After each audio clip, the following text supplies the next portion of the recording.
So in the previous lecture, we looked at how you can quickly choose the right recordings for your students and where you can find them. And I show you my 5 top websites for doing this.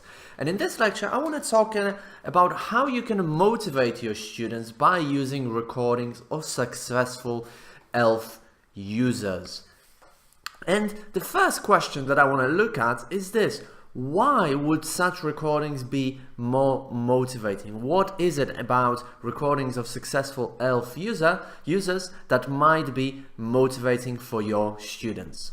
I think there are perhaps several reasons why using successful ELF users as listening material can be motivating for students. For one, I think students can actually imagine themselves using English as that person is using English. So they can imagine themselves speaking English as well as that other person.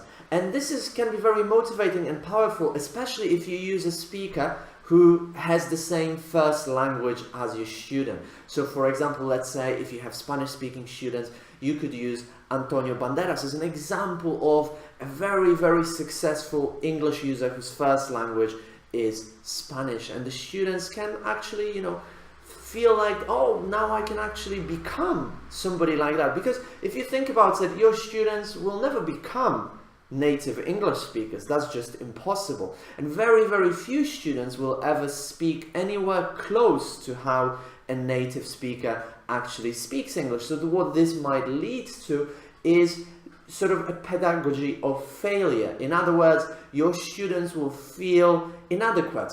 They will feel like they're constantly failing to speak like that recording in the course book that I listen to every day. On the other hand, with a proficient ELF user who speaks the same first language as your students can actually become that person and start using English as they do. Another reasons are also related to the needs analysis that I think you should conduct. Because if you establish at the very beginning that, look guys, we're going to listen to these recordings because you told me that these recordings will be useful for you. So what I'm basically doing here is I'm trying to help you better understand these speakers, because you will be interacting with these people outside the class. And that's why we are focusing on these people. So it's not a random set of recordings, that somebody somewhere in Oxford thought will be useful for you. But these are actually the recordings and their speakers that you told me you want to listen to or you need to listen to. So I think these are my 2-3 main reasons why I think using such videos can be very, very motivating for students. So let's look at some examples now of successful English as a lingua franca users who do not speak English as the first language. They might have quite a distinct foreign accents, but nevertheless are very, very proficient, and I think would make great models for our students, and also would be great for using in your classes, because many of your students might be familiar, perhaps not with all of them, but at least with some of them. So these examples were chosen because I have found that they resonate well with a variety of students, but obviously you need to choose the examples that you think your students know or want or need to listen to. So this is not an exhaustive or definitive list. It's just to give you some ideas of what sort of people you might be on the lookout for when it comes to recording. So here are some examples.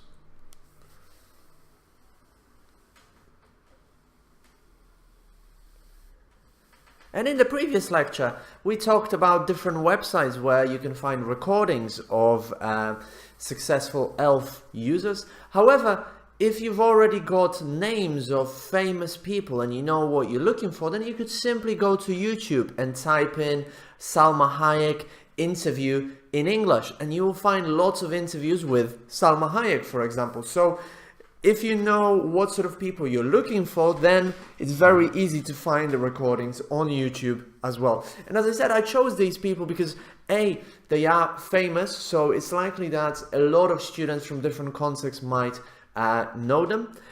Number 2, they do have a distinct foreign accent. For example, Salma Hayek sounds totally Mexican. Nevertheless, they're all very, very proficient users of English, and I think they are examples of what we would call successful English as a lingua franca users. That's why these are the main reasons why I chose these people. So now that you've got your chosen persona that you want to use for the recording, here's a quick 5-minute prep lesson plan framework that you can use, and literally within the next 5 minutes have a rough draft of a lesson plan that you can use in your next class. So obviously the first thing is to choose your speaker, find the recording, download it, have it on your computer. Number 2, engage the students, and you can do that in various ways. You can introduce the topics, show photos, write words on the board that are associated with the topic or maybe with the person or come up in the recording. You can show a quote from the recording that somehow is controversial, can get the students thinking, or it can be a quote related to the topic but not from the recording. And you can ask various discussion questions as well to get your students going and engaged in the topic. Number 3, do some kind of just listening. Common questions are, where's the speaker from? Can you guess the name? What is the topic, the main topic about? How many people are speaking? Where are they speaking? And so on. So very simple listening questions just to, get the main message and get the students listening for the first time. Number 2, do some kind of follow-up listening. This will depend on your lesson aim and what you're trying to practice. So you could have more specific questions, for example, and these questions could also be based on what the students have heard. So one really interesting technique that I've used before is, for example, get the students to write down what they know about the topic, what they would like to know about the topic, and what they have found out from the video about the topic. So then they listen in to the video with specific questions in mind that they've come up with themselves that haven't been provided by the teacher. Can be things like, which of the speaker's opinions do you agree or disagree with? What is, write down the most interesting point or thing that you learned that the speaker mentions. Or it could be specific bottom-up skills, specific pronunciation point that you might want to be focusing.